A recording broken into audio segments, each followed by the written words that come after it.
And the person they are going to see, DJ, they are going to say, I'm not the neck as a prima no, they do actually have a some.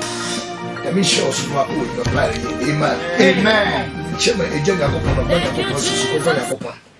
Why I do man the pace you, and because a free and you do much on your upon us. Making your prophet about to church, aka site one. I mean, not a Judah Biela, Madame Cassafridu, Bravo, don't do Cassabian. You do check on your upon us, what to divine hour. Christ has within Kobe Biara. It may for so a moment, it may know you know, I have some person you were doing, I mean, sure one. No on tell only she was so. And the payment, a man in my chair, the presence of God in whatever situation. Nyankopon name power be bia. Nyankopon name power be bia. Say Nyankopon be bia so all the new to me is be bia humorokodo. Amen. And see ya Nyankopon acheso. Amen. The why I do no nam here no do why am kese why am akese na mani e dom do do richo Nyankopon asabo fifi mantema. Amen. Amen. Yeka the presence of God in whatever situation.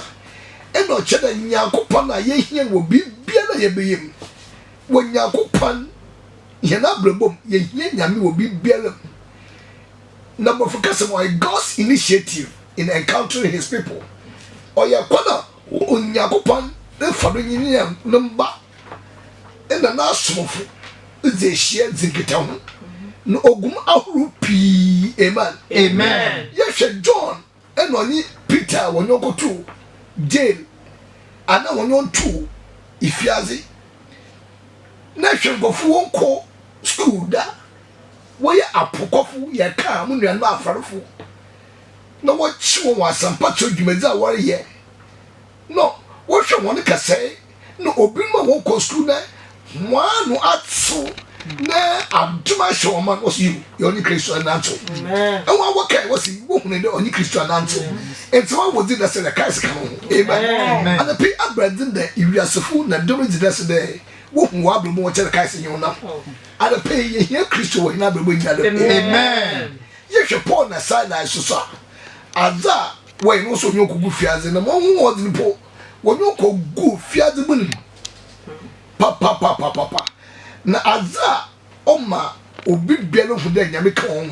including prison officer no jailer no on de nyame kan de asase wo susi ma asase wo su prison mbobo gate nya gbegbe me jailer hu de nyame kan amen sa nyame ko bi no wasanche mi de ti me hu de nyame kan and pay abazi no de wa odezi wa broboma edom nya hu de nyame kan o ye sumasa me hintasam so on na pe mi oba che no amen amen ye hwe Shadrach Meshach Abednego o ye wo bohu mu aze keke what ma Babylon boso wayeda o he Nebuchadnezzar na bedo wayeda na embra wo hye de onyo ogu detene ijam wonyo go jerimu na sense kura ibo de nyame kan ho de ejane dem ye ne chinyara no wonem dem air condition wo ne amen eja from po boy for awianfo ho de po wo hwe e no che nyame kan ho adofo se nyame kan ho anapa enwabiri ana enwibiri a wa brebo danso enya wo na ebaka enwo no we twom ahia na wotum ho de nyame kan ho ana pe ye de kokona ase amen the on de me hintasemi ozama na akoma emanyare che amen amen. That means can or God's initiative in encountering his people. The presence of God in whatever situation. Not that being in the amen. Amen.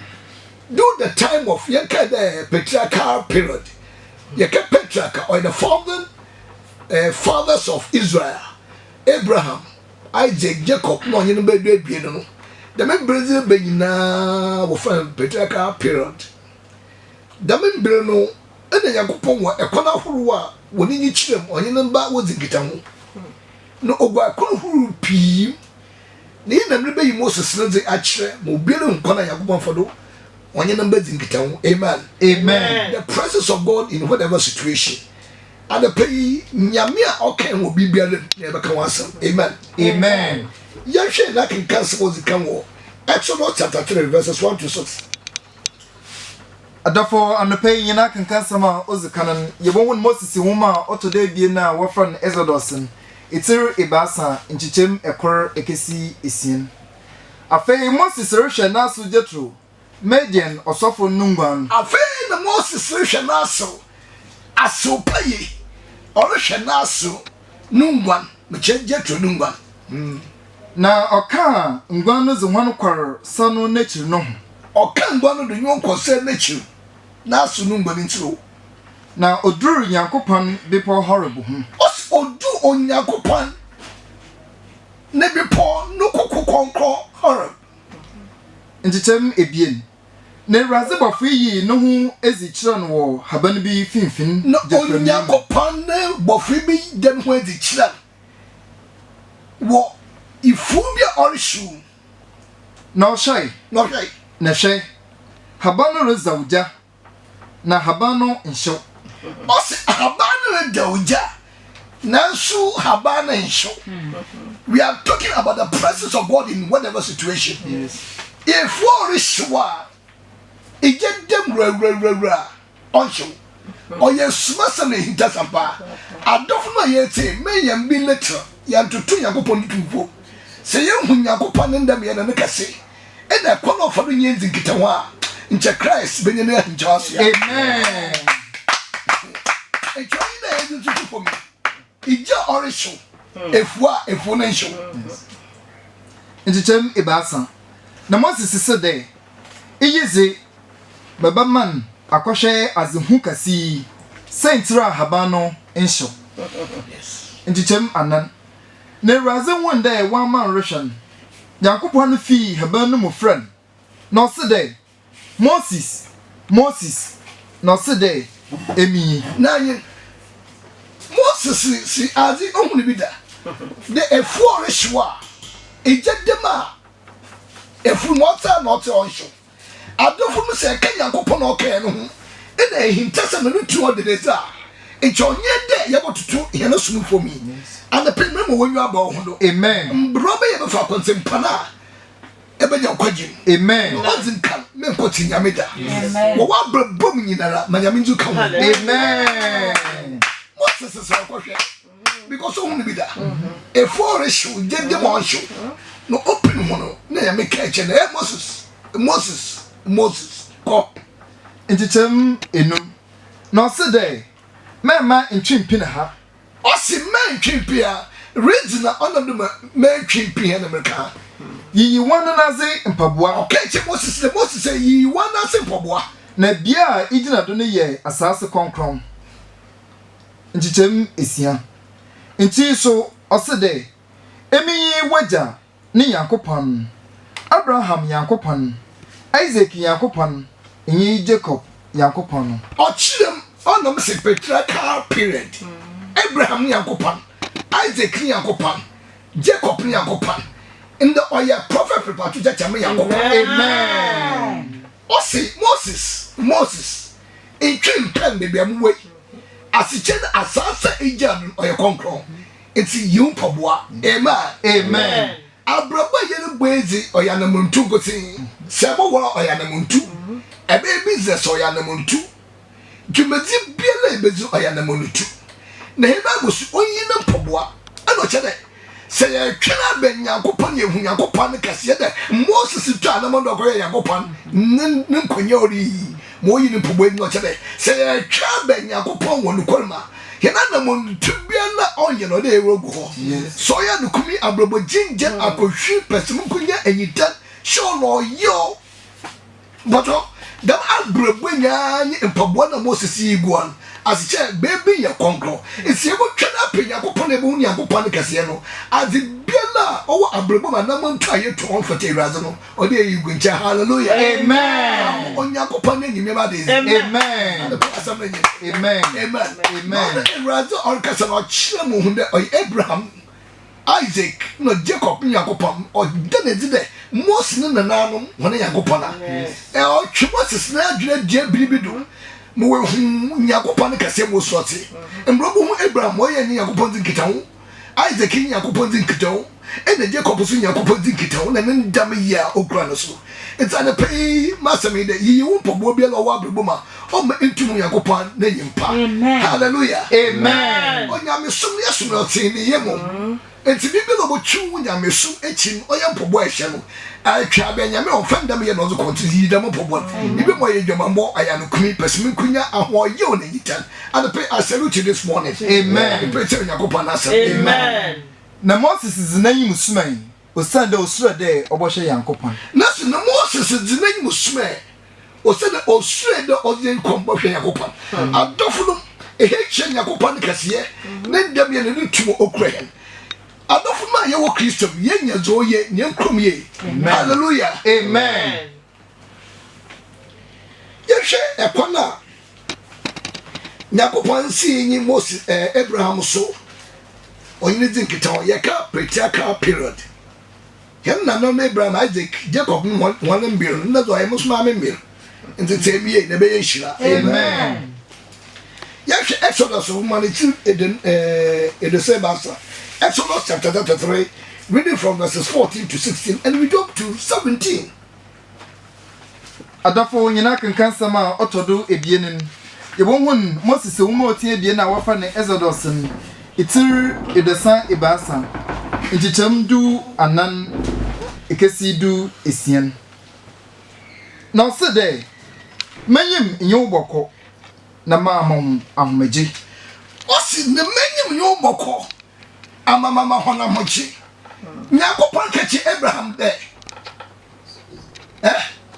Nyankopɔn kachi Moses de menyo bɔkɔ amamama hansumwe amen amen amen amen amen eso say wa brebo bia ne bɔ no sɛ nyame bema sɛ amanya wo kɔma nyame nyu na ntoa na wen owie kwinze no owie asomdwe so ane pay ye de yema sepa amen ko nchicham de num na se de sɛ wonyim renye en kwa ɔno ma fa hene mfi ha nko Moses ka kyerɛ Nyankopɔn de sɛ wonyim pa ezi ne nyima ɔno ma nye ne nko adɔfo no wugozi wa brabo de ne si wa dwendwen wa hayɛ ene kwenko edwuma bia na ɔhyɛ wosan aso ebe sɛ Nyankopɔn anyim pa na adɔfo no Bible sie nkɔtɔ Nyankopɔn yɛ bibia wɔyɛ yɛ no Nyankopɔn do be yɛ nyamade yɛ wie pa yɛ ade pe Moses sɛ Awurade Nyankopɔn sɛ wɔnyim pa anyim ankɔ ɔno dum nkɔkora hallelujah amen ade pe wa wara na ibnazi ina retwɛn me nkɔti Nyankopɔn yɛ dɛ mbro Moses kei ɔsɛ Awurade sɛ wɔnyim pa anyim ankɔ za no fam do betena ase oyɛ yɛ de America wie business yɛ tutu America kɔti Nyankopɔn yɛ de nipa nyansa bobra na na wie no waka yi basa me Moses sɛ Awurade sɛ wɔnyim pa anyim ankɔ mo nkɔda ade pe kasa fa Nyankopɔn na nyim pa ɔka nwazi nnarem hallelujah amen gentlemen nchicham du esia na ebenazim na wozibo hu de menye wonyim enyimnyam osina dum wo twɛn wo hia ɛna manfrafo wo twɛn wo hia ebenazi pɔtin no wo hu de awo nyame kan no ho bebrebe ariye bebrebe yɛ ka wa asemizi eben kwa no bo hu sanye na nkwa ade pe mrobe yɛ ibia bo hu de wo business wo yɛ papa wa ware yɛ papa wo mari tumpu na biso tumpu mari tumpu fidi atimu tumpu aso atimu tumpu no ɔdo odezi pepe de nyame kan amen ama wo obuba na ti so wo hu dam yɛ na nhira na wo so wo aba ma Yesu amen mo tofo bepe wo nyobo hu da ne pe amen Amen. emi enye woman os emi na me woman ana enye kwa enye no bɔkɔ no mu bia nya kwa nya bɔkɔ na mafo bo hu da sa na kan hu ma ya to nya no ho emi enye woman os amaya tunu emi Moses na woman wo amanama na wo asase enyi nyinara mu bia osi wo amana me na watwe wo hyi nye didase na Nyankopɔn kan no ho adɔfo no wo abrabom no ɛda no esuafu kope Antioch na ezin Christian ana Christopher do to no do no ɔyɛ abrabo a wo boy ɔkyerɛ da wɔnyi Nyankopɔn ana atoro didi na mo ho ada pe ebe ne sɛ nkyɛm wo do abrabom a bia no hu dɛ we bibia no ɔwɔ nyame nsan ada pe hwɛ ye ati amen hwɛ wa no mo ntu ye Amen. I am talking about the presence of God in whatever situation nyame ɔkɛn wa ati nyinara abrabo bia bon ozikan fra nyame brem God should be first in that situation God bless you. Amen. Amen. Amen. Amen. Amen. See, it's a forward team, and I'm a gentleman forward team with the Mimbria. Well, Pep, when I told 1 hour, I was swinging a company. The Mimbri in Fatamozo 2. 10 years. I'm a Ayesha. Hallelujah. Amen. And to do is son. Ne rather say Moses today. Ne rather say Moses today. Zaka you so my baby. Osi ma keso maye. Tell I am not know. Osi ne rather say Moses today. Ma keso maye. Manyakopa abuhina afanyino. Gina du anyakopa nyina gianyen. Enche yeze mebe kebia manyami manyen. O se na yakopon to da ma sam no fapimo. Edi no chonumu. Adam to tum wo na japazo wo edi tum nyala. Nyami gin nyara tu. Na chema nyame oza mehinde mebe kan manyami nyimara gina du anyami gian. O se na wa akro na abuhinde ni seso. We den na show no yo na ha o na breba ye be oso yakopon ye hu yakopon enyimpe. And the pain one number. Amen. The presence of God in whatever situation. Nyamia ye here when I bring in the room. Ebi wa erboka wo yem. Ebi awumba tetino I can't call ye was sure we bom puntu abrebo biara ebon onkodo mo. E small baton in there and find show on Yankopan nsa. Moses say dada sa anye na nkwase when yim pan kan wa ye de enkoda. And the preacher Bible there say Yakopon ambawa blebom wo plan bi anadwumezi bi ohon so ancheme tu wana man twan erade nanyi me erade nkasa. Amen. Onje okwa na be yeshira. Amen. Osande enyamanyim enyimiam. Osi osande enyam nyame si mo Moses be kebia no obeja tu. Christian fu aduma nyame za aduma no sabafa Christian aduma Yakopon za aduma de me ye be kebia la na prebi sezi biala no meba kama mi mara nye. Amen. Osi na wenyi na nyima yimpa and the condition about a win there sero so Yakopon na so wapum na wu ndam ye eyina kwa na za contemporary so nyodo na ahwanya me bra kopia ichebeni Yakopon enyimpa. Amen. Condition about a win there mbroba ye ye benyi Yakopon enyimpa no onu na oba manya Yakopon no kombodo da onye botu da na. Amen. Amen. Amen. Bless you. Na meziwuzin minimum. Osi na meziwuzin na minimum. Izini here power. Izini here pa. Antioch. What you have in there? Where Christopher, for Christians. Izini biana no mozi mo ipanu suna na ba. So bi kwa one so you are call men senifia. Jemensa oya humbrasi osu nyame papa. Ono bo hu fia ipanu ko. Insisenzene ya papa sa. Wobobo abatawa wanhu ma wana gija awon bobia on madokra it is the pahia pass ahunya and the payment make catch us onyimnizi no zabo ebenezi no the flow video ebenezi no the flow edwuma ebenezi no dod wo wa bushim ebenezi no dod wo chapel asenya so nyibirinyi no kumenyi na ntitwetwanyi ebenezi pa no dodo na Moses say onye Yakopon enyi pa asechende ozilizi no the friend and the people by boy and chame sirim no duzna from what. Amen. Which is in the papa. Yes. Oh yes ahunya. Amen. Prayer samyen. Amen. My God. Amen.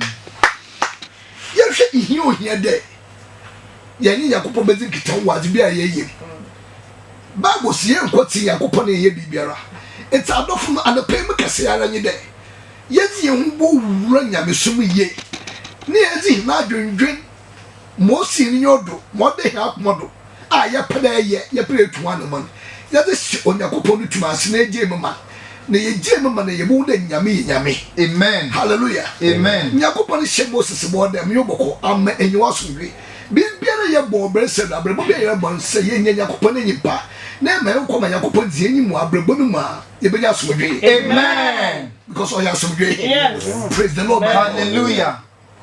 Ye hwe sense ko here there bibiara bia o de Yakopon be Psalm 105 verse 4.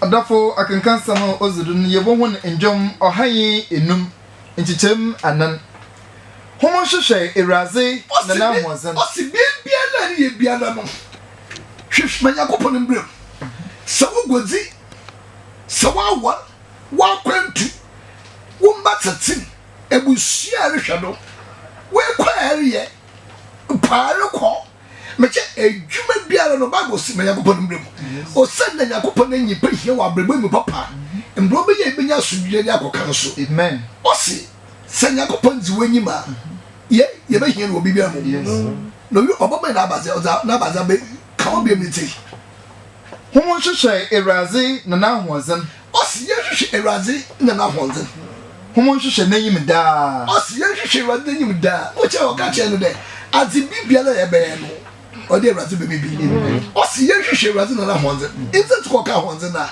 esuma obata we de o si nye hunu no boje ni nya ye sunsu betu kweti modefo akabra chifo ama mafre ni onya mono ndam ye defo sisi agopona hozen de yima ye tu ye kono kokwe iti nyame ka che da battle says amen se o zini ana me ko me nyi padzini mu abreba mu ye be nyi nkudi amen o so na hozen na ndam ye no zo beje tata nyagopona so bi kai na amen anonym on what to feel when I name na humenzi echire nko na wozi echire nko it was just apoma da kan ye Jehovah Yakopon it represented the presence of God. Yes. It was that and the prayer kasa for the presence of God in whatever situation. Ma ye be bia mbro be Yakopon bebe. Na apoma da kan Jehovah Yakopon na teni o. O se sa so funa wo hia adaka no. Apoma da kan se wo ta na bona asa wo so eteni. Dot apoma da kan be zenyim no zechi. Wo abrabom se Yakopon zi wanyi ma nche be yenhira. Amen. Amen. Kana pese Yakopon zi wanyi ma nche be yenhira. Amen. O du be a twan wa ye ni su.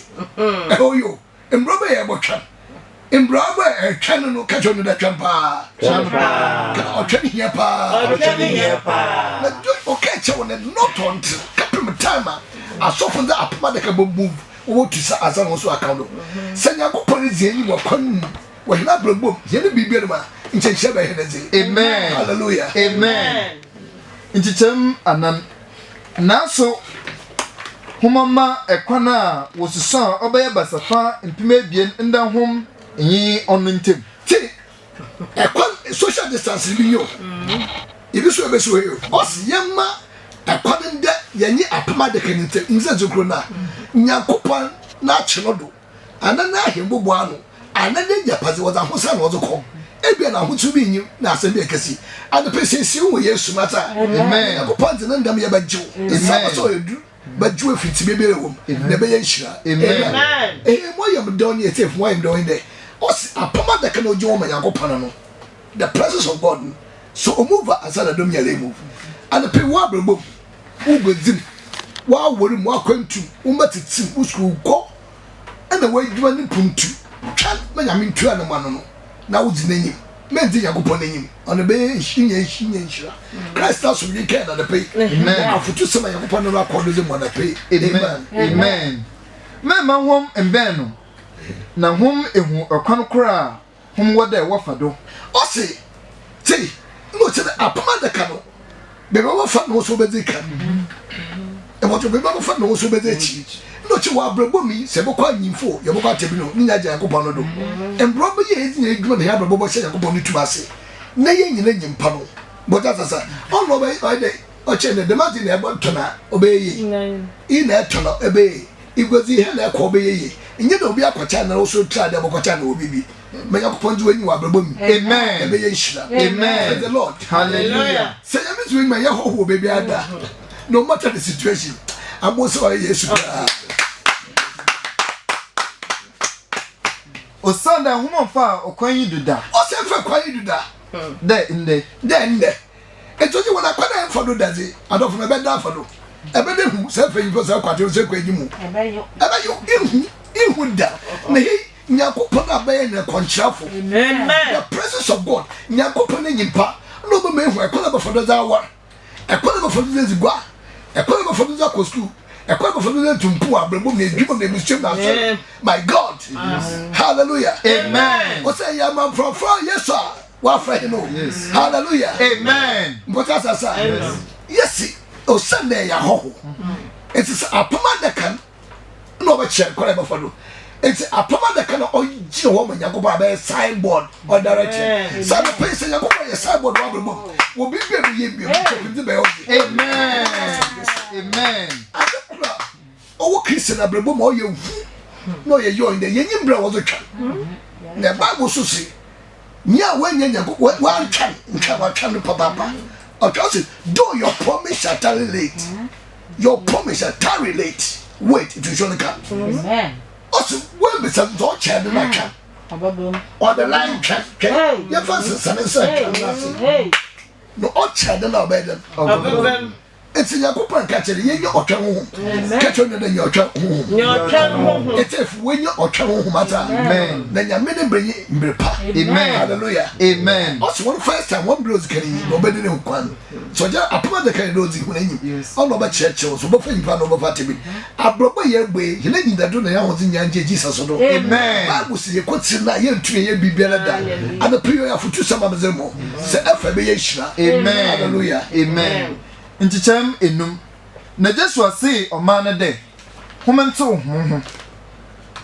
na ochina eraze beye humu awonwaze osi what condition ho wa ka Moses in time osi what to one ho na ochina nyame be ho na adom e ochina ahosan hiu in the presence of God say ye hwe yakopon anyimpa o dey za ahosan atwi fa bobo no anokumi person kunya nkese twu mansu na nyitan osi yensa ne ho na sesewa echina na pa nyame badelu tumezi amen awali tem bebe mu afebia se difo enyim izi bi so enyim se edifo atodo se edifo se wadwena fa kontempo mu ma wonu mu do anapei na be yenhira amen amusa na ka kwa sebi no che fa ndam ye fo kwa yakopona apu enyim but that's it's say yakopona you banantwa odo onyu wa abrobo me e wa hosa and the abrobo ma semi bia la onye yakopona atrosa and na sem be bran yifu abrobo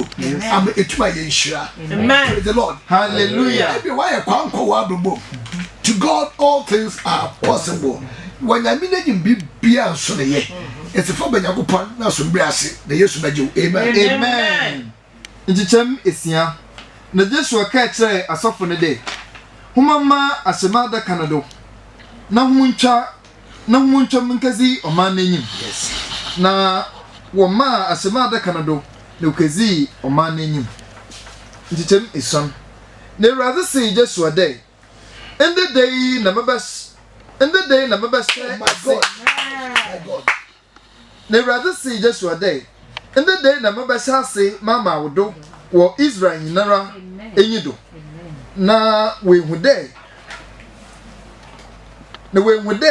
dem bremizi Moses echirin the maraso na mebezi wachi amen etefo ha ye pray ye chechem kakra ozikan waza apama de kan bezi edom n'enyim apama de kan jo manya gopan a oka wono ho eti wa abrabom mu ode abibia no yakopon zika wa abrabom no se ende no che Joshua mo ye nyina na djuma brobre nyina da kopre da bada na nkoti da yakopon bebeja ma me so nyina le hu de nyame kan ho da mo ka Moses ada pe bi acha upuntu promotion adwum wa ba hwehwe e kan ko wa brechi nkrai wa pomeze ombada no ka che Joshua na in the day a chance say that Jesus about there nyame na yipa dezi amen sidi ye ne tefunteni na rather say Joshua day in the day na mabasa ase os in the day na mabasa mama wodo wo Israel nara enyido mama wodo wo Israel nye in the day wo so fa bo ho na wo business we gun o be peja amen wa we gije no botumpo amen wo promotion abasoba ne benya amen wa kwantune kwan bedem amen e metentense nya yakopon anna makofu se no yakopon we in the day yakopon be we amen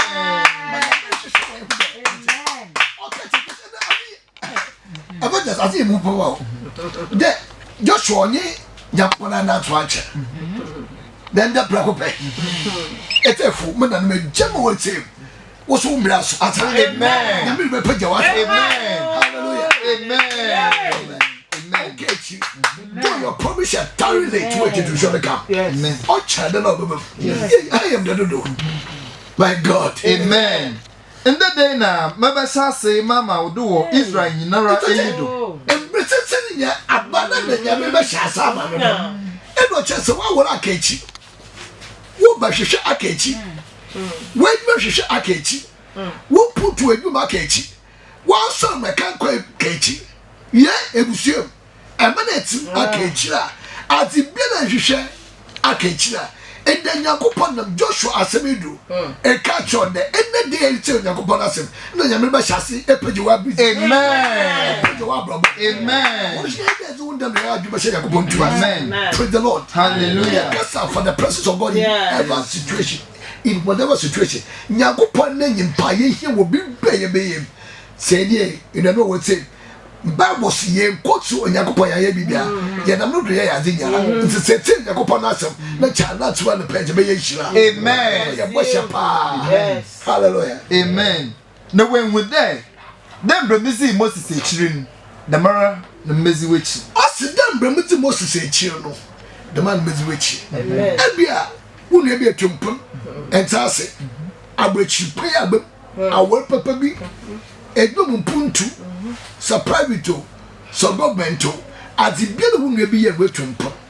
Damanya Copa no ye moon to jump in the days so no be also say amen hallelujah amen mo here in the bana to na come in God bless you amen amen amen amen yes e wona sukuru radio ye kan se be bi azo je o manya Copa the press so che the nyame kan no ha the pay odu be abrabo no ye boye ye ntia Copa na nka odu me nyame apan odu me ya hra ya ba what's the ngombo when you no fo now I'm telling you me kan ko so much on the pay me a prophet I speak the mind of God yes me catch me sleep there ende de nyame be page o business amen nyame be page wa amen we dwuma say amen bibilo de wa dwuma mbro be bete ko pona asemi na na so be ye hia amen prophet from Debbie aka Saita one yes no spiritual instrument trained by the Almighty God no size ko pona so dwuma ni page amen yes ya hu de hezi aka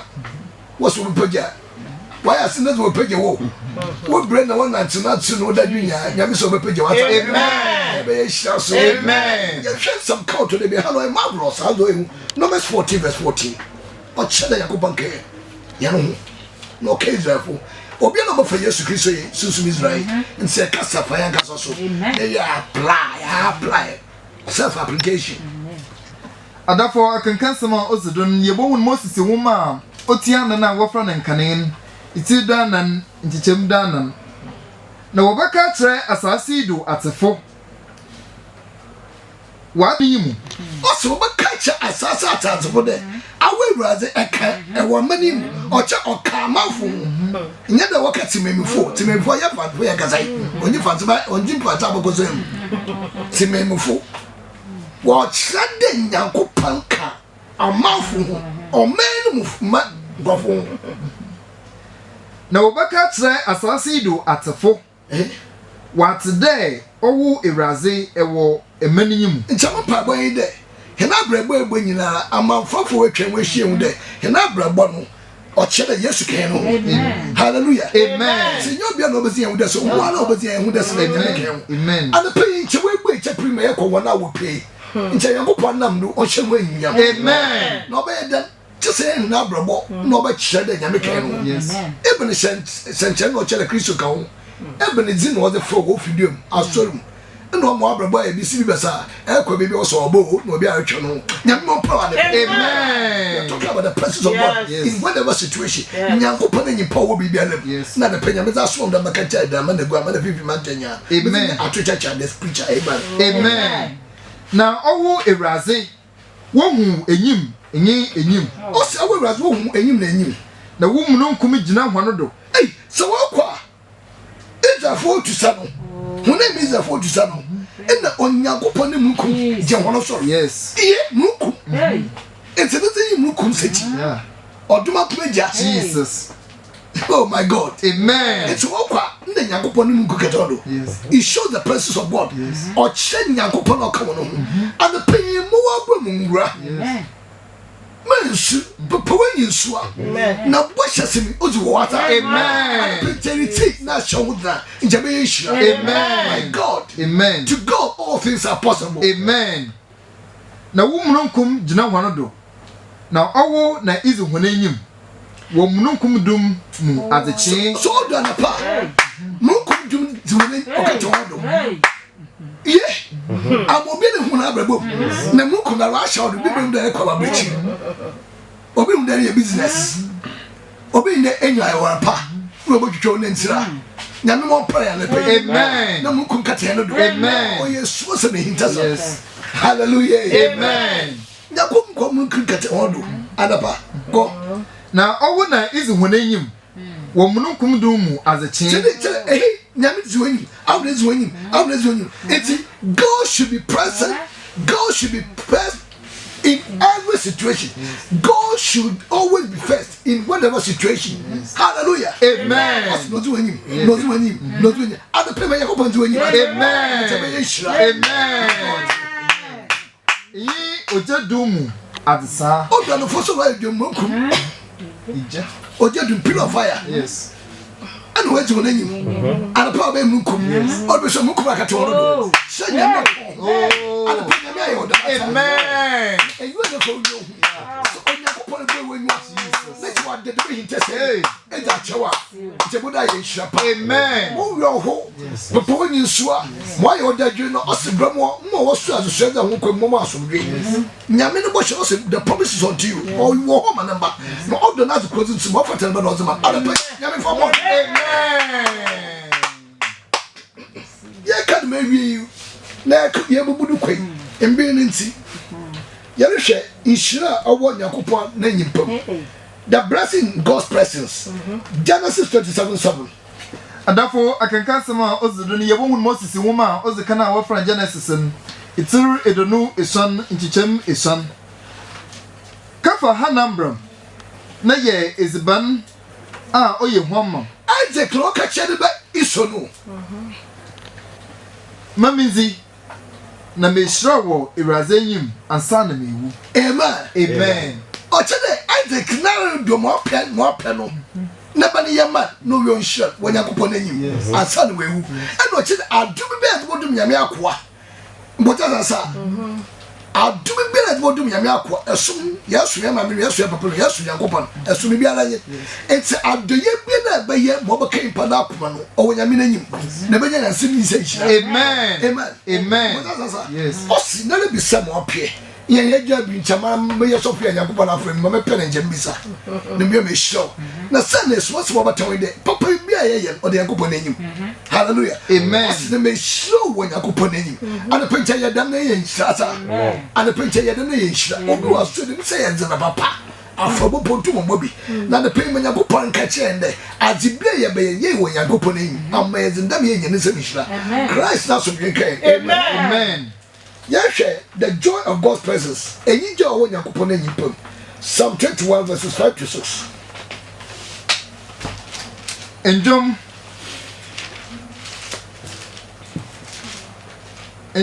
Enjom edonu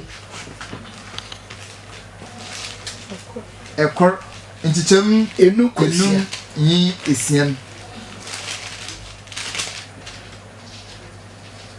ko na yimiyam ye kase wo nkwagim osi ne enya nkwaje afa Yesu Kristo ye wura na wo kra na agye nkwa na se pem da nyimba na atwo nkwa da nyina my God na yenyi je wonyakopon eyizi na tumizi na owo ezi aman osi ne eteo the presence of God or the enyizi babro or the tumizi babro or the enyizi so babro my God se enyi yakopon ayemo bua papa Bible say ko tienye bibiara and the before the union to Jesus Christ ebe ne chenyi enya sanyi wonyodo eno mo abrabon akwachi asenechi ade magina teche mentumtu nani and penya me ahwobo amen the ankoko na mepo na epo wo ba ni hurui asase wo soe ba bia yipa gina fo ho apam asase be wojo wotu ho agina no Bible say yakopon na yipa o ni asase bo wo so amen say ho na gina to amen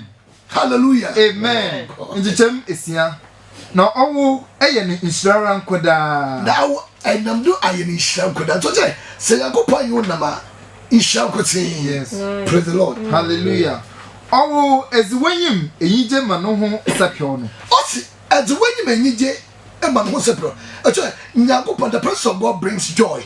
But that's so Yakupon count in Yakupon in pa. While the woman said, baby, I said, and Yakupon and the man. Oh, when you are G. Hallelujah. Amen. My God. Amen. You share glory and you remember your own Yakupon in you. Now, as Jesus be say, I know I don't know. Jesus, are all you are seeing, John. Bible that's the oil Yakupon Doba Precopa. John 17 verse 5. Adofo akenka sama osudun yebohun asampanda braja on chiroyen itide san nchichem enum na fei eja fa enyimnyama muwon wo nchan ansa na wiase bo azem sham enyimnyam What is it? One no say Jesus. No ka say Yakupon de.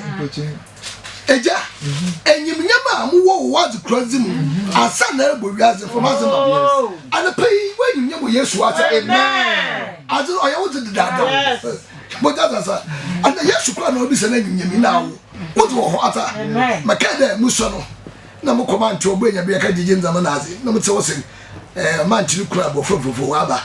No, at that time, a dentist manager. And so, but no couch in a demo for me in there. No couch in a balloon, racket, nothing was a baby. It's a mitzi papa tramate to nya fee.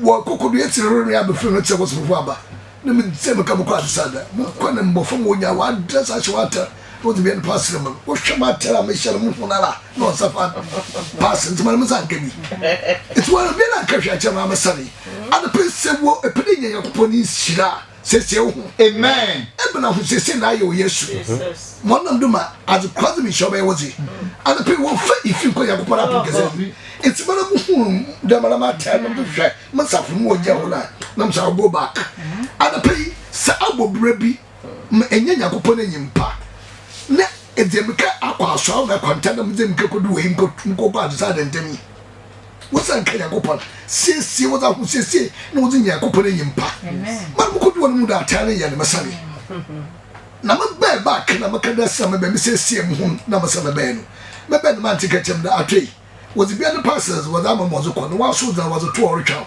adofo no matter who you are say it's den po yakopon wa mba ma tenefo obama adziboya fo na no nyankwa ne nyankwa nya amen what the crowd of the whole other if you business wa bo aba da yakopon no wa the whole baby na yeso say ma as to a mam and son wa bo wiase from azama praise the Lord Hallelujah. Here's what I do. Amen. It's a room crying about Mantus Ante. I don't know for maybe I was in Tijinako. And the preacher says, "I want to go upon a Pungasima. It's a woman Yakupolisha without Torimo. Oh, I was in. Here that's wood to win Yam, one would be better saying Yakubon to us. Never who says, and I was also. Yakuban catcher was the most to say. You want not simple what was a better. Concordia and the another you told so you could put a young wincher. Amen. Amen. My God. Amen. Yatasa. Yatasa. You will share admonition, but must be we have to more. Aza or your hindrance to God's presence. Aza or your future dear man, Yakuponi in pa. All the can or your homomado pride. Azo me yin to me who Yakuponi in poor Brabomia, a homomado pride. First Corinthians 1, 28 to 29. Adofo akenka sama osudun yebohun osma for Paul woman ozikana ozikama Corinth fon itir ekor nchichem edenu awotwe yi edenu akronon na biaze muza onyizim enyiza wombu no hwe na yakopon apa nzama onyi hompo da oziba maza owo ayekwa nchichem edenu akronon ama hunam biara asesa no ho yakopon enyim ama hunam biara asesa no ho yakopon ama hunam biara emboast aya proud and when you pride when yakopon no che yakopon enyim pa won fa ahomado no wo ko oya hombrase amen kan to ba menchire me etefun Osman for Paul woman the come Corinth fon those the canonate ukor nchichem edunu awotwe yi edunu akono na biaze muza onyizim osi iriasi Obim za onyizim masa tenye me catch me CP evangelist ma taase dey ati biela onyizim oni wiase it's ati biela wo wiase mo wozim na kasapo obata wen dey obim wo ebusuema ihia na ho chinti wo hu na ebusuenu mu ase wo kwagya to wo from wo hiafo nso bele nyi mo na ebusuemu nya won kan wo kan ihia wisdom won awochi awodem won so wo hu na ebusuemu enwo no wo bi wo yi no bia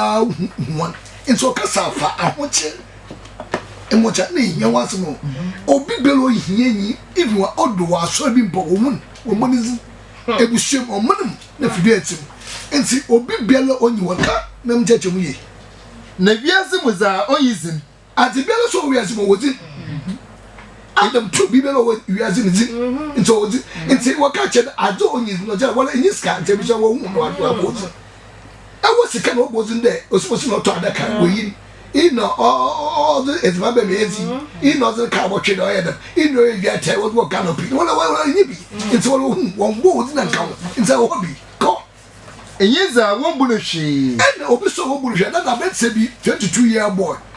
When you scatching, a young no friend, obi no almost my ho.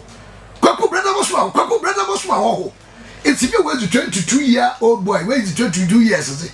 No, Fred the kwaku boss my ho. I not be with 15 no. Obi on no chan. Papa and Kaba be a 68-year-old man. Penina, then you ma wombuno be. Woman be on your scratching the cotuation and two would be. And what and the man was being treated with contempt. Woman be or your violence revolution in a Yakopan Kawasan or 25 sick of one bar, they hear from obey. Above from more than sympathy. As someone said that you may hear Yakopo at the baby. The presence of God must be needed in whatever situation. Amen. We find ourselves. Amen. My God. Amen. Enyeza wombuno hwe na Yakopan apa. Ibe wombuno hwe na Yakopan iden. Wapa. My God. My God. Osi obi onyizi webusuem. Chede obi anana owebusuem but one kan nkan. As said ade busuem ye biala odi skasam nam no womonizi one kan. Nti be na nyim de demi problem busua ye nya ahokyere egua. E na won so a sekotefa ache won so di wonyi bio. One buwan was so canopy, no small hole. It's what we went my way, and as one buwan. Motaza, double often a couple never said you one. And the payment move up with fear. Somebody's catch me so pity. Who will hear me rather? Amen. God bless you. Amen. The devil. And someone count. And one boy, monsieur, Nayami Alpha one, a shortlist one, and a painter Yakopon short. Amen. I mean, come on, amen. Nzama onyi hompo dai oziba maza oho no ayekwa osi enwo na wo mo ho do we busiem wo men wa asem fidie yetim mbodazaza wo mo ho do nyame be sere ye ho na wo ye valueless enwo na wo mu obi wonyizi we busiem mu no onyo ba ye senchene my God azaza no only yakopon nsa be se ehire ho yes ama wa wodo wona wo so yebe po ebusu yes sabobo wo ne bi amasaze na bo hwe no da benz ma na V8 mara ba botu aka na mrasaza na ba salute dan na mi ba yo ade amen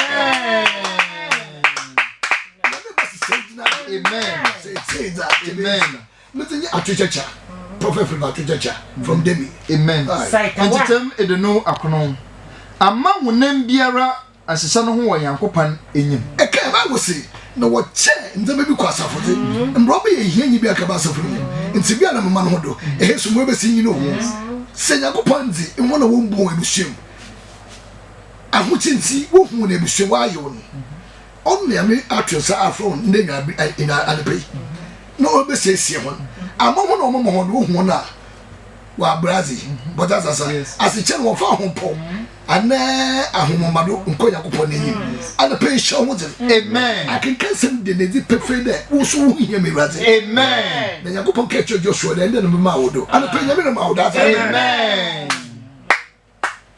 ya kenkan da ma sem ewie ya hwa di bi o ye hu ya ti asem na be ewie e no em ye ododo no aza oto de bi no oye hindrance ano e finchin dua wo Yakopon enyimpa ekuri echinje isu na hugwan doubt fear and panic doubt ye echinje azo otu finti wo obeyen to be nya yakopɔ ne nhira na na nyipa abrebomi onyo etinye I don't know what Benin is never bra Yes Christo. And no catch Yes Christo, they will not change or two to Jempo. Then to obey and change mobile. Jesus Christ says, yes, all things are possible to them that believe it. Now, and then we pay my no ojizi. Na papa fan papa in them come. Metizi, no more matching. I believe, but I have that my own belief. Mejis na mo machinje entsanza odi kana otumu ho ye kase fa baba ye echinje and pese ye chinje na so na hubwan efra bebo ntabe nyakopo na yipa bedezi wa amen tebe ishaso amen asemeti afudi bi okodo ba bu mu a wo hune me Israel fa yeso yesu me Israel ku the maso ya braboti hweda sesa wonyombra wo da ne be amen number 13 30 to 31 ntampa adofo akankasemo ozudu ne yebo hun Moses homa otiana na wofra na nkanan iti de ba san chichem edesa yin edesa kor na Caleb jujui omanu wo Moses enyim na kopone ze bo hye ahye izafudo no kwa asasa enifunso mechamrak na ewo dede obi wodo emana asumbi impuntu eka kwa nyemanyizi na nhira na nyansa na gete wodo ono okodo nyakopona yi ekomwamu ezbomezi mana aba wokona do meat omo quails worry atafu ekemo ehia nyame amwa se atafu no we kwatwe enwa no ewu da nkofi ka wono do also for the Lord shall fight for you and you shall hold your peace and rather be come unto yedi adome ehun no be ye hu bio da epu no the way ye hu bio da obam so nyame pa kontu be konenda amen it's we ko akaka bodu be bia e bo hyewe no so asomafo de onkɔhwe ho mblo wɔkɔhwe be ya news all the be no ye papa and the pay ibi umani butu kwan ebobo bra ebezi go ebowa wage na 20 wambem wage na 20 awana ambado wage na 20 ugozi entompa wage na 20 aya transport owner wo kasi asase ejina to ban se abobopa seni ejina to ban na nsamo ban etifiansa fo no mo ono twelechi se wonya kona na brobo na nsamo kakan no se to tro samo na so onye tro samo bebra yina kofu abrebo amen na yakopona yipendezi amen na Caleb jujui omanu wo Moses enyim na osede homa yankofo nkwapreku na yankafa ose wokwa no kwahwa asase do be no enso wo beke no ya bogro nsam ko sei ekofo akoto wo yezensie wo so wo ana man me shishate giant what that na man me so wo twen wo hia wo ya tafu wo be hendam na Caleb tezi no so in a moment yanko na danya kopono nye twapo kokon no okay wonzi obotuba mayafo na akaji asa amen Caleb kadam no masha afutu bana wazuma Caleb na yebotum is one nyim God bless you njichem edasakor na menyina wanyino kore no ze sede mbeyifu was mbeyifu wanyino kore no abra Caleb kan kwan hyasam no mpototo nyakopon nda me kan se ne safo no so ejina to banhwe na menyina wanyino kore no ze sede yerentum nkofo nko nkahye oman no do osande wo yezene sen wode yi ewa nyame onyo atu epokoko wa ka wata fashe wa pa kola to bebe akwana nda enda na wienyi na yebu yimtie adofo yehwe ya yakofo na ho enyo to ejina enyo nanso Caleb sie botum yakafa ya asazi yebotum won enwo so ka wo se dabe yentum won wo so so se yentum won nsi wo zo bra hwe wo gya to na wo yakofo ye hallelujah amen obi na gya 20 wa na wara say ni business egu wa tone kasa tone gya pade na mo ya yo hu no fi abuchi ababo o kwa abuchi atone den za bebi ankobo braba pe bi egya to bonenti akohwi brenti wa boni fi abuchi abaga na bi mo hwe de wo bi the only thing on your dana na otone wa ru na o tell ko ya wo yi papa otone dana o ya braba papa ye o ya braba papa hwe na truck of oti ya de ntumwa wa ba ka se boko and pay satsema mo nya mo pa wa amen ye hwe it's done and chichem ekukasa na yeza simle baby nkane iti dana nchichem ekor ekesi ananan na mboanofo ne nyinara mama ahone nzedo abra hete woka abogura samnewa wo mehwe edom so ka won moe waji tu na mboanofo ne nyinara mama ahone nzedo na wokekam na amanu su anogo no wode yi ya abrabo yi abrabo papa abogura sam adofo no anapema ma atso ho asede sebi yona so webusu epanyino wagina tufo mono ma hwe ne tsintin na gase na nadwuma oye na ni gina bi o webusu ma manum ananda edwuma ma na bibio na asam gbe bra wona abrabom na afutuma hwe fi no amen obi nyankopon agewon hwechi wo susu kankan manti etefunte me ekodo ejichem ebien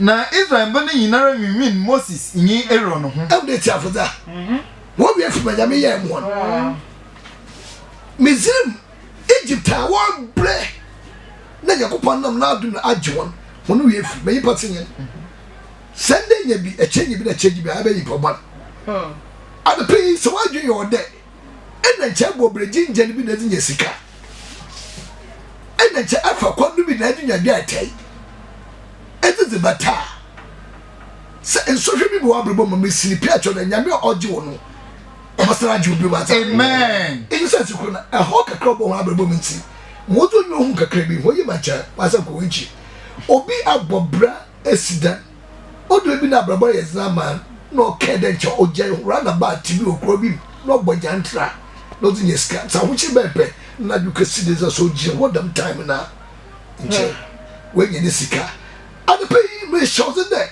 na dem kofi so wose waro kwano akwa Israel bi o Egypt bi o ma wo da prowa because I can't offer me one over for dako na so ko da pule chi so one no bo twa na mo yi pa dwenasa but that's the pe nyasa apun nyame no nyo retwa na we bubu nyakopo na yimitia wo pro ko bio wo sanko ofim do oboko etiafo yi pa me empathy sat no the place so wa dwena amen God bless you na mboanofo ne nyinara se hwande okay ye no nkwa nti yankopon ma ye wuwo Egypt asase Jesus Christ ebe ipe etiafo ana sorry do ha arempo o Jesus kan ye no nkwa nti yankopon ma ye wuwo nti chem ebasa na ebe nti na ewuraze hian riba asase do na ya bototore nkrante ama yi pata hwesa basana wo ze yakopon ye o Mizrim na ejo ze chi hon isu komo zo na o the puma that che botam su puma ba ko no me fi suro man na riba wo twa pokoko atafu so de tia nyame mo zo no do onyu de twa pokoko che de bebe akonu ntum fa nyame apa akonu ato ana pe se temi ya nyame obbo contract no bebe akonu dan mebe nyo se bi chira no obbo pe ato abo amen wo hie ne ebenye nyakopon enyimpa na be nyakopon person as was no that you to nyakopon no na the utu ase na so brasi amenye dem show a conditional my God bless you amen hene yerenom yin hene moframa beye afonam ana onye ma hende yebesena akọ Egypt bia bode yi njitem obi na brabo ogbon ibi asakawo no ze nya no ho na chi waba for Kristo no be nyankwaji obi Christian sum na ade ya yezin kakra no na dwene evidence some sakawe a je say mezentoma kwandra manyim sika and person atwenwa wechira na de hwe wo kan no abrabo ebona se wechi na ka edad for Yesu no amen na mo do mo gude biara da na Israel fu no wo twenwa no hu ne de atafroba so ahwe mo church wo da atafroba lot in so we twede cha to anda nchinsu and the hwe wechi march forward amen God bless you nchichem anan na wasese wono ho dai wo menye nse opanyin wode yi na yensa no nko Egypt e wati afoza ya mu ye shepi Moses ono nyame no ofre no o wa brabo mu asofu pro nyame mfra mu no e don no ka wa dwumbo so bredo ye dwuma papa o preach papa ndaze ya commercial shaka no papa ono ko ka kanto ye nsofo insaka no sofo a nsofo asarongo na so na members no what soon me here as was a kada or yazo ye twen yakopon you talk about the presence of God now miss ye kan yakopon and you pocket amen amen therefore yes or do njitem dibia akon na rather see Moses day let's say as Moses can na rather see Moses day da ben na omani rubum entia ekodu osi da brande ne eman be ye tia fa ekodu na da ben na warren jimizi osi da brande na warren jimizi me patenye wo ensancha za maye wo humumu hwe ke ye abrete bi wa amakra embassy okaje no ye no bi so ni bibiara nda from waka ye je scare from ya boa mpabo na azinya yi da ko so be fi obo hwe mu ehum ma wo nso okeke ya na msikobra ye tia fo papa wala huna mi Israel nya ya me mo pray asa amen etia fo sabe ye o me hu yakopɔ ne kase wo so ye ma cho Egypt wo ba onyo twa pokokɔ no onyo be na wana no wo da wo kɔto ɛpini biomo onyo botwa yipa ndwe no kra obini nya ni ye Manchester kawa ana ndabraba kɔ no odinya riskan ahochi nti ni ma chede mu go no de ho rizi na sikenye bi na nyibi de owafa Nyakupa more prayer and pay. Amen. No matter how hopeless the situation is, God is always in control. Amen. My God. Amen. Wo ensanchaza maye wo mumu nyinara mu ekodu. Amen. Amen. And do bontiafo. Na ye oponjonja ho no wonko. Wo fo ho leader na ho awozo onyanse apare wonye nko. Sa nyame amfra obi ntumbe na nyim da. Nyame mosuso nyame no fro no. Ano pay ma nyame bro abrobom na ye. Amen. Yes, asema bewie. Verses 28 to 30. Adafoza yedi usordun yebonhunu wo nchichem edunu awotwe ekesi edasa. Se one day, Ose Moses is one day. metasi erade no se amparo da brehom akasa wo maso min. Ose dem bre we bunyimtie wakasa dinje wo maso mi. Damara so na mabaye ho. Damana so maye ho. Nchichem edunu akono. Sorry yido ara na hum efunu ba deda. Ose sari da na hum efunu ba deda. Enye hwana eche nyim de okay. Ose ofanyim de choba de sa wewu. Ewa, nwa ho enu masa. Wose ncho ofanyim de oba de senu. Na Yakobon si asanda no bo. Bible so wona kwa protection manu tu na nya efunu ba deda. Enye hwana waka no wono wo mumu no nyinara. Dembra hum dodo nyina ate. Ofi hwana wezi mfi edonu nyi echirdo. No wewin etiaman njichem edesa ampara humurundu asasa mama ma nsado mechira day maba ma hum akatena do anapinya mitani shi amen no so nyamu chafa amen ase wono wakawnya chere e wono wonyi ejina to bonfu nya ya adwen wonya wo botu wasaro anapi akanjame okadi ose wona wonye wona woni ya memba ndesi no afro botwe wodo waso afro beji bi egina to bonse abrabo otwa mebachi na ya me nya yipe hu dem na yipe no susi and pe mutufu shawdu we Yesu Kristo amen hwete mbefu kuti ye 600,000 na abrabo musume safu do sunse mbefu se mbefu ye 600,000 no challenge mbefu safu be 1 billion na mo fomo so ya be 2 billion so wo do so pa mo ta sa abosha nya me show intumambam asichende wanje Yakobon enzi obu Yakobon entia anape sepele Yakobon enyimpa membu Yakobon entia da mo waya mo be wonyo so na be yehia o Yesu ase na hinta sema mu tuonofo adofo se de so da hwedem zeme ya mbe yete ya wona nyima Amerika ekwabi mfoni fim na yehia ka wo odu emanu mchira jide jehuna ne ba benyin Caleb enyin no ne ba benyin Joshua amen see Caleb out of you but thousands Caleb no ni Joshua no could be as it when book on Yakobon entia or your prophecy or your komsha Yakobon share Moses a prototype of Yakobon enimpa no share them on Yakobon am year the mazen but wo bu Yakobon enitenti bosha the medicine and the pain ya na meton ya minchu for conscious Yakobon nsa membu Yakobon entia na ayem de be Yakobon enimpa de bu nya suju obrese kwama sam kadam wia mo leti Yakobon asu dwen kan wo insha amen amen